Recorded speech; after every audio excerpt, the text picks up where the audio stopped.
BD news অ্যালার্টের আরও একটি সংবাদ সংযোগে আপনাদেরকে স্বাগতম।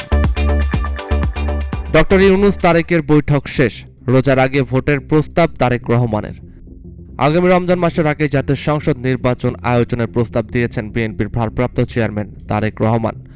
লন্ডনের পার্ক লেনের হোটেলের ডোরচেস্টারে শুক্রবার ১৩ জুন প্রধান উপদেষ্টা অধ্যাপক ডক্টর মোহাম্মদ ইউনূসের সঙ্গে বৈঠকে তিনি এই প্রস্তাব দেন।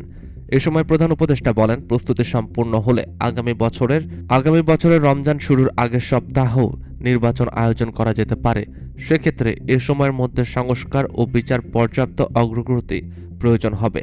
এর আগে প্রধান উপদেষ্টা ডক্টর মোহাম্মদ ইউনূস ও বিএনপির ভারপ্রাপ্ত চেয়ারম্যান তারেক রহমান ১.৫ ঘণ্টার বেশি বৈঠক করেন। শুক্রবার বাংলাদেশ সময় দুপুর ২টায় শুরু হওয়া ১.৫ ঘণ্টার পর বিকাল ৩টা ৪০ শেষ হয় বৈঠকটি।